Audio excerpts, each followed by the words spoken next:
کوثر وہ اللہ کے خزانے ہیں، اور اس میں سارے خزانے، صحت کے خزانے کوثر میں ہیں، دولت کے خزانے کوثر میں ہیں، عزت کے خزانے کوثر میں ہیں، نسلوں کے خزانے کوثر میں ہیں، برکت کے خزانے کوثر میں ہیں، راحتوں کے خزانے کوثر میں ہیں، اور خیروں کے خزانے کوثر میں ہیں۔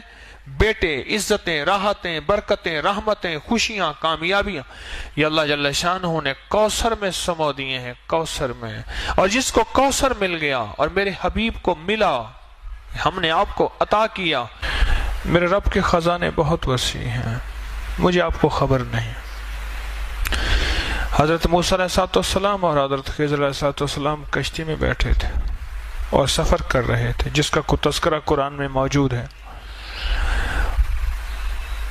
تو ایک چڑیا آ کے اس کشتی کے کنارے پہ بیٹھی اور اس نے سمندر کے پانی سے چونچ بھرا، اور چونچ پانی کا بھر کے پی کے چلے گئے۔ تو خضر علیہ السلام نے فرمایا، جتنا چونچ میں پانی چڑیا کے ہے، یہ ساری کائنات کا علم ہے جو اللہ نے مخلوق کو دیا ہے، اور باقی جتنا علم ہے یہ سارا سمندر اللہ کے پاس ہے۔ میرے اللہ کے پاس یہ جو سمندر ہے، یہ میرے اللہ کے پاس علم ہے، میرے اللہ کا علم اتنا ہے، اور میرے اللہ کی طاقت اتنی ہے، اور میرے اللہ کی قوت اتنی ہے، اور میرے اللہ کے پاس خزانے ہیں، وسیع خزانے ہیں، اتنے وسیع خزانے ہیں کہ کائنات ساری ایک وقت میں مانگنے میں آئے، اور اپنے مزاج میں، اپنی طبیعت میں، اپنی چاہت میں مانگنے میں آئے، اور مانگے، اور جی بھر کے مانگے، اور جو جی میں آئے وہی مانگے۔ میرا رب سب کو دے، سب کی سنے، اور سب کی سننے کے بعد سب کو اپنے غیب کے خزانے سے جھولیاں بھر کے عطا کرے۔ تو میرے رب کے خزانوں میں ایک خزانہ ہے، اس کا نام ہے کوثر۔ ایک خزانہ ہے، اور اس خزانے کا ایک چشمہ ہے جس کا چشمے کا نام کوثر ہے۔ جیسے سمندر ہے، بہت بڑیا دریا ہے، دریا سے نہریں نکلتی ہیں، بڑی نہریں، چھوٹی نہریں، بڑی نہریں نکلتی ہیں۔ میرے رب کے خزانوں میں ایک خزانہ ہے، نعمتوں کا خزانہ، انعامات کا خزانہ، راحتوں کا خزانہ، برکتوں کا خزانہ، وسعتوں کا خزانہ، عافیتوں کا خزانہ۔ میرے رب کے خزانوں میں ایک خزانہ ہے، اور وہ میرے رب کے علم میں ہے۔ اس خزانے میں سے ایک خزانہ ہے، اس کا نام کوثر ہے، اور وہ جو کوثر ہے، وہ اللہ جل شانہ نے صرف سارے نبیوں میں سے کسی کو نہیں دی، اور میرے مدینے والے محمد صلی اللہ تعالی علیہ وسلم کو عطا فرمائی۔ میرے رب کے پاس جتنی کوثر ہے، اس میں کیا خزانے ہوں گے، اس میں کیا نعمتیں ہوں گے، اس میں کیا راحتیں ہوں گی، اور اس کے اندر کیا برکتیں ہوں گے۔ یہ تو خزانے میں سے، کوثر کے خزانے میں سے ایک کوثر دیا ہے اللہ نے، حوض کوثر جسے کہتے ہیں۔ زبیدہ نہر بہ رہی ہے، اس کے جگہ جگہ 7 حوض بنائے ہوئے ہیں، لوگ پھر وہاں سے پانی پیتے ہیں، باقی نہر بہ رہی ہے۔ یہ حوض کوثر ہے، اور اس کوثر کی یہ تاثیر ہے، جب تک میرے آقا کے دست اطہر سے، میرے سونے ہاتھوں سے، مبارک ہاتھوں سے اگر کوئی پانی نہیں پیے گا، کوئی بدقسمتی ہوگا، جب تک پانی نہیں پیے گا، اسے دنیا کی پیاس، قیامت کی پیاس، حشر کی پیاس اس کی ختم نہیں ہو سکتی۔ وہ 7 سمندر پی جائے، وہ ساری کائنات کا پانی پی جائے، اس کی زبان باہر کتے کی طرح لٹکی ہوئی ہوگی، جب تک کہ وہ میرے آقا کے ہاتھ مبارک، دست مبارک سے پانی، کوثر کا پانی نہیں پیے گا۔ اور اللہ جل شانہ نے قرآن پاک میں جو فرمایا، اِنَّا آتَيْنَا کل کوثر، میرے حبیب ہم نے آپ کو ایک نعمت عطا کی ہے جس کا نام کوثر ہے۔ آپ کو ایک نعمت عطا کی ہے جس کا نام کوثر ہے۔ اور یاد رکھیے گا، ہر کوثر اور ہر زمزم یہ 2 چیزیں ہیں۔ ہر زمزم ایڑیاں رگڑنے کے بعد ملتا ہے، ہر زمزم ایڑیاں رگڑنے کے بعد ملتا ہے۔ ایڑیوں سے مراد قربانی، کبھی مزاج کی، کبھی طبیعت کی، کبھی چاہتوں کی، کبھی محبتوں کی قربانی۔ اور قربانی کا سب سے پہلا سبجیکٹ گھر سے شروع ہوتا ہے اور بیوی سے شروع ہوتا ہے، اس میں پہلے میں ہوں۔ سب سے پہلا سبجیکٹ قربانی کا گھر سے شروع ہوتا ہے اور بیوی سے شروع ہوتا ہے۔ کوئی بھی زمزم ایڑیاں رگڑے بغیر نہیں ملتا۔ چھوٹا سا بیگ اٹھا کے ادھر رکھ دیا، ایک پل میں چراغ پا ہو گیا، تو کیا زمزم لینے آیا ہے؟ ایڑیاں رگڑے بغیر زمزم نہیں ملے گا۔ اور ذہن میں رکھیے گا، یہ امت قربانی کی متحمل نہیں ہے، پھر اللہ چھوٹی چھوٹی ان چیزوں سے ایڑیاں رگڑوا کے زمزم دے دیتا ہے۔ ان چھوٹی چھوٹی چیزوں سے۔ کھانا میرے ذوق کا نہیں، سونا میرے ذوق کا نہیں، رہنا میرے مزاج کا نہیں۔ میری طبیعت چاہتی ہے میں غسل خانے میں پانی کے شاور کے نیچے کھڑا رہوں، ادھر باہر لائن لگی ہے، ادھر طبیعت کو توڑ دیا، یہ ایڑی رگڑی جا رہی ہے۔ جی چاہتا ہے کھانا بہت کھانا کھاؤں گا پھر سو نہیں سکوں گا، یہ ایڑی رگڑی جا رہی ہے۔ جی چاہتا ہے کہ بس میں لیٹا رہوں، ادھر کہتے ہیں اٹھو ظہر کا وقت ہو گیا، اپنی طبیعت کو توڑا چھوڑا، گہری نیند آئی ہوئی، یہ ایڑی رگڑی جا رہی ہے۔ زمزم نکلنے کے لیے، زمزم پانے کے لیے ایڑیاں رگڑنا ضروری ہے۔ وہاں بڑی قربانیاں ہوئی تھیں، یہاں چھوٹی قربانیوں میں رب کی رحمتوں کا زمزم مل جاتا ہے۔ وہاں بڑی قربانیاں ہوئی تھیں، یہاں تو کوئی قربانیاں ہو ہی نہیں رہی۔ پل میں کریم نے چوتھی تراویح کے اندر روتی ہی بدل دی ہواؤں کی، ٹھنڈی ہواؤں چلا کے پورا حال ٹھنڈا کر دیا۔ دو چیزیں جس کو ملتی ہیں، میں عرض کر رہا تھا، ایک زمزم اور ایک کوثر، اس کے پیچھے قربانی ہے۔ میرے آقا مدینے والے کو جو کوثر دیا رب کریم نے، اس کے پیچھے قربانی ہے کہ قریش نے، مشرکین نے میرے آقا کو تانا دیا تھا آپ کے بیٹے نہ ہونے کا تانا دیا تھا، تو اللہ پاک نے فرمایا کہ میرے حبیب ہم نے آپ کو کوثر دے دیا۔ آپ نہیں سوچ سکتے کہ لفظ کوثر میں کیا ہے اور کوثر میں کیا ہے۔ یہ لفظ پھر سنیے گا، لفظ کوثر میں کیا ہے اور کوثر میں کیا ہے، آپ سوچ نہیں سکتے، آپ گمان نہیں کر سکتے کہ کوثر کس کو ملے گا۔ دنیا کا کون خوش قسمت انسان ہے جس کو کوثر ملے گا۔ جس طرح زمزم ناگواریوں کے بغیر نہیں آتا، جس کو میں نے ایڑیا رگڑنا کہا ہے، اس طرح کوثر بھی ناگواریوں کے بغیر نہیں آتا۔ کوثر وہ اللہ کے خزانے ہیں اور اس میں سارے خزانے، صحت کے خزانے کوثر میں ہیں، دولت کے خزانے کوثر میں ہیں، عزت کے خزانے کوثر میں ہیں، نسلوں کے خزانے کوثر میں ہیں، برکت کے خزانے کوثر میں ہیں، راحتوں کے خزانے کوثر میں ہیں، اور خیروں کے خزانے کوثر میں ہیں۔ بیٹے، عزتیں، راحتیں، برکتیں، رحمتیں، خوشیاں، کامیابیاں، یہ اللہ جل شانہ نے کوثر میں سمو دیے ہیں، کوثر میں۔ اور جس کو کوثر مل گیا اور میرے حبیب کو ملا، ہم نے آپ کو عطا کیا۔ اور یاد رکھیے گا، جو میرے مدینے والے کی عطا ہے وہ امت تک چلے گی، کیونکہ سخی کے پاس عطا ہے اور سخی چھپا کے نہیں رکھتا۔ میرے آقا مدینے والے سے بڑھ کے سخی کائنات میں کوئی نہیں ہے اور نہ ہوگا۔ سخی کے پاس عطا ہے، اور میرے مدینے والے کے اصحاب سخی، میرے مدینے والے کے اہل بیت سخی، اور میرے مدینے والے کے اولیاء صالحین ماننے والے سخی۔ یہ سخاوت چلے گی، کوثر کا فیض چلے گا ہر اس شخص کے پاس جس کے اندر کچھ خوبیاں ہوں گی، اللہ اس کو کوثر دے گا۔ ایک وہ شخص جو سخی ہوگا، رب اس سے کوثر کو دور نہیں کرے گا، سخی ہوگا۔ غریب ہو کے بھی سخی ہو، امیر ہو کے سخی ہونا بڑا مشکل ہوتا ہے۔ ضروری نہیں دولت کا تعلق سخاوت سے ہو، سخاوت دل کی کیفیتوں کا نام ہے، دولت سے نہیں ہے۔ جو غریب ہو کے بھی سخی ہو اس کو کوثر ملے گی، سنتے جائیے گا۔ جو غریب ہو کے بھی سخی ہو اور امیر ہو کے بھی سخی ہو، سخی کو کوثر ملے گا، ایک سخی کو ملے گا۔ اور دوسرا اس شخص کو کوثر ملے گا جس کا تعلق زبان کی مٹھاس کے ساتھ ہوگا. بد مزاج، بد زبان شخص کوثر سے محروم ہو جائے گا. اللہ یہ چیز پہلے مجھے عطا فرمائے، میں اس کا بہت زیادہ محتاج ہوں. بد مزاج، بد زبان شخص کوثر سے محروم ہو جائے گا. گالیاں دینے والا، بات بات پہ اللہ سے مانگا کریں، والا میری زبان سے گالیاں ختم کر دیں.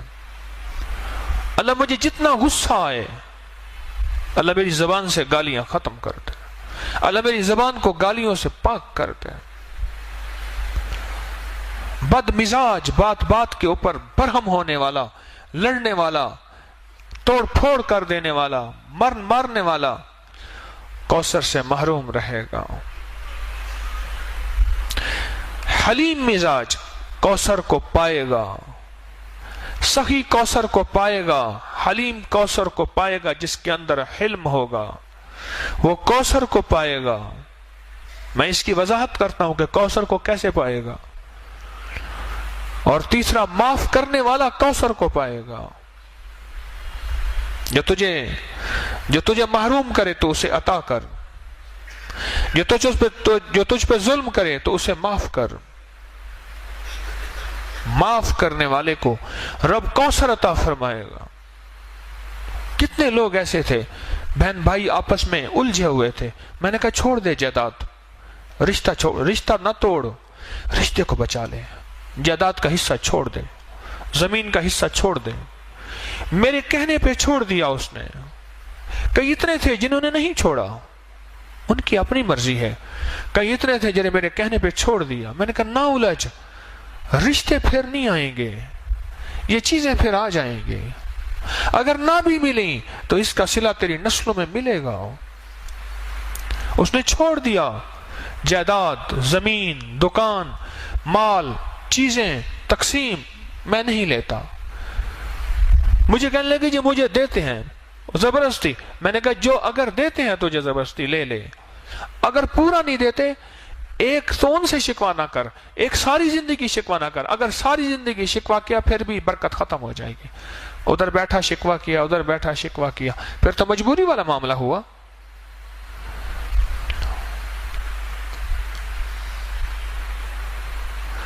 کوثر ملتا ہے، کوثر معاف کرنے والے کو کوثر ملتا ہے. کیا عجیب ہے نعمت. معاف کرنے والے کو رب کوثر دیتا ہے، رب کوثر دیتا ہے. جو سلام کو عام کرتا ہے رب اس کو کوثر دیتا ہے. چوتھی نعمت بتا رہا ہوں، یاد گن رہے ہیں جن کو کوثر مل رہا. پہلا کس کو ملے گا؟ سخی کو. دوسرا حلم، حلیم کو، حلم والے کو. تیسرا معاف کرنے والے کو. چوتھا سلام کو عام کرنے والے کو کوثر ملے گا، کوثر ملے. اور تیسرا پانچواں، پیٹھ پیچھے دعا دینے والے کو. کسی کے لیے دعا پیٹھ پیچھے اس کے لیے کر رہا، نہ جان نہ پہچان نہ جاننا، پیٹھ پیچھے دعا کرنے والا، اس کو کوثر ملے گا، اس کو کوثر ملے گا. اور چھٹا، اس کو کوثر ملے گا جو اللہ کے لیے کھلاتا ہے اور اللہ کے لیے پلاتا ہے اور اللہ کے لیے سلاتا ہے اور اللہ کے لیے جگہ دیتا ہے.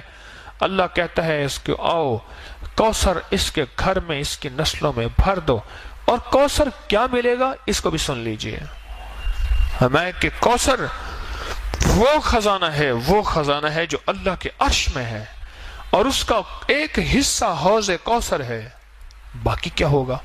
جس کی مثال میں نے دی ہے کہ دریا میں سے ایک نہر نکلی ہے، باقی تو دریا ہے، وہ اللہ کے خزانوں میں ہے، اللہ کے علم میں ہے. باقی کیا ہوگا؟ جو شخص یہ خوبیاں اختیار کرے گا، ان خوبیوں پہ محنت کرے گا. یہ محنت ہوتی ہیں خوبیاں، ان پہ محنت ہوتی ہے. اور پتہ ہے محنت کیا ہوتی ہے؟ اس مجمع میں محنت ہوتی ہے. جب بہت سے افراد اکٹھے ہوتے ہیں، جہاں بہت سے برتن اکٹھے ہوں، آواز پیدا ہوتی ہے نہیں ہوتی؟ بولے جب بہت برتن اکٹھے ہوں تو آواز پیدا ہوتی ہے. اسی مجمع میں محنت کرتا جاؤ کرتا جاؤ کرتا جاؤ. اسی مجمع میں یہ تربیت کا مجمع ہے، یہ تعلیم کا مجمع ہے، یہ تعلم کا مجمع ہے، اور یہ سفر ترقی کا مجمع ہے. اس پہ اپنے اوپر محنت کرتا جاؤ کرتا جاؤ کرتا جاؤ کرتا جاؤ. جب یہ محنت کرتا چلا جائے گا اور ٹکراؤ کے باوجود بھی بچتا جائے گا، معاف کرتا جائے گا، درگزر کرتا جائے گا، لوگوں کو جگہ دیتا جائے گا، سخاوت کرتا جائے گا. دنیا کا خوش قسمت انسان یہ ہے جو کسی سے سوال نہ کرے، اور دنیا کا خوش قسمت انسان یہ ہے جو قرضے نہ مانگے. اور ایک بات یاد رکھنا، جس کے قرضے مانگنے کا مزاج ہوتا ہے اس کے گھر پہ، حدیث میں مفہوم عرض کر رہا ہوں، ایک جھنڈا لگ جاتا ہے جس سے فرشتے اور انسان نہیں دیکھ سکتے، جس سے جن اور انسان نہیں دیکھ سکتے، باقی ساری کائنات دیکھتی ہے. جس کے اندر قرضے لینے کا مزاج، مانگنے کا مزاج اور سوال کا مزاج ہوتا ہے، اس جھنڈے پہ لکھا ہوا ہوتا ہے فقر، کہ جا ساری زندگی تو سوال ہی کرتا رہے گا، منگتا ہی رہے گا، بھکاری رہے گا، فقیر رہے گا. جس نے اپنے لیے سوال کا دروازہ کھولا، قرضے کا دروازہ کھولا. یہ 6 لوگ ہیں جو کوثر کے مستحق ہیں، اور ان کی نسلوں میں جب کوثر آ جائے گا، ان کی نسلوں میں اللہ فقر، فاقے، غربت، تنگ دستیاں اللہ نہیں دے گا. اللہ بیٹوں والی نعمتیں، رزق والی نعمتیں، صحت والی نعمتیں، عافیت والی نعمتیں عطا فرماتا جائے گا، فرماتا جائے گا، فرماتا جائے گا. اور پھر کوثر کی نعمت وہ عطا فرمائے گا کہ نسلوں کوثر کی برکتوں سے مالا مال ہو جائیں گے. تو ایک تو کوثر کا اس مفہوم کو سمجھیں کہ کوثر ہے کیا، اور کوثر ملے گا کس کو، اور کوثر کا خزانہ جس میں کائنات کی ساری نعمتیں ہیں، اس میں حلم بھی ہے، علم بھی ہے، اس میں کشف کی نعمت بھی ہے، اس میں کرامت کی نعمت بھی ہے، اس میں عبادت کی نعمت بھی ہے، اس میں ولایت کی نعمت بھی ہے، اس میں فقیری کی نعمت بھی ہے، اور اس میں اعلیٰ مرتبے، اعلیٰ مقام کی نعمت بھی ہے. ساری نعمتیں اللہ جل شانہ نے اس کوثر کے خزانے میں رکھی ہیں. اور ملے گا کوثر کا خزانہ اس کو جس کے اندر یہ 6 صفات ہوں گے. ان 10 روزوں میں یہ تجربہ ہو رہا ہے. ہلکی پھلکی ناگواری، ہلکی پھلکی یہ چیز اللہ جان بوجھ کے دیتا ہے. لینے کوثر آیا ہے، کہتا ہے ٹھک ٹھک بھی نہ کر. اور جو شخص آج کی رات میں کتنی دفعہ سورۃ کوثر پڑھے گا؟ 313 دفعہ سورۃ کوثر پڑھے گا. میں کہتا ہوں جھولیاں بھروانے کے لیے رب نے ویسے ہی ٹھنڈی ہوائیں اوپر صحن میں بیٹھ کے، سبحان اللہ، ٹھنڈی ٹھنڈی ہوائیں یہیں بیٹھ کے رب نے موسم بدل دیا. اس نے کہا تو بیٹھ کے سورۃ کوثر پڑھتا جا اور میری رحمتوں کو اندر سموتا جا. سورۃ کوثر 313 دفعہ، اول آخر درود پاک 3 بار، 7 بار، 11 بار، اور سورۃ کوثر کے ساتھ ہر دفعہ بسم اللہ الرحمن الرحیم. یہ تو رزق کے خزانے اور برکتوں کے خزانے اور کبھی ختم نہ ہونے والی تھیلی اور جھولی، اس کے لیے آخری عمل ہے. ابھی پڑھ لے، تہجد سے پہلے پڑھ لے، بہرحال صبح سے پہلے پڑھ لے. اس عمل کو انوکھا عمل ہے 313 کا، اور یہ آج کی رات کا عمل ہے. آج یہ عمل کر لیں. کوثر، ایک تو کوثر کو پانے کے لیے 6 صفات اپنے اندر ہم پیدا کریں اور اس میں محنت کریں. اور تسبیح خانے میں اللہ نے ویسے ہی بھیج دیا ہے، تسبیح خانے میں اللہ نے ویسے بھیج دیا، اور تسبیح خانے میں بھیج کیا اپنے اوپر محنت کریں. اور بعض اوقات یہ 6 صفات کے اندر کی ناگواریاں آئیں گی، ان ناگواریوں کو اللہ کے لیے برداشت کرتا جا کرتا جا کرتا جا. اس میں اللہ پاک جل شانہ تجھے اور تیری نسلوں کے لیے کوثر کے فیصلے کر دیں گے. اور سچ بتاؤں، جس کے لیے کوثر کے فیصلے ہو جائیں نا، اس کی نسلیں نہ فقیر ہوتی ہیں، نہ غریب ہوتی ہیں، نہ تنگ دست ہوتی ہیں، نہ بے حیا ہوتی ہیں. جس کے لیے کوثر کے فیصلے رب کر دے. میرے پاس ایک صاحب آتے ہیں، وہ لعاب اٹھا کے نا کتے پہ لگا دیتے ہیں، کتے کا کاٹا ٹھیک ہو جاتا ہے. سرگودا کے آگے ایک گاؤں ہے، وہاں سے آتے ہیں، بڑے عاشق ہیں، دیوانے ہیں، آل رسول ہیں، بالکل غریب سفید پوش آدمی ہیں، بالکل غریب.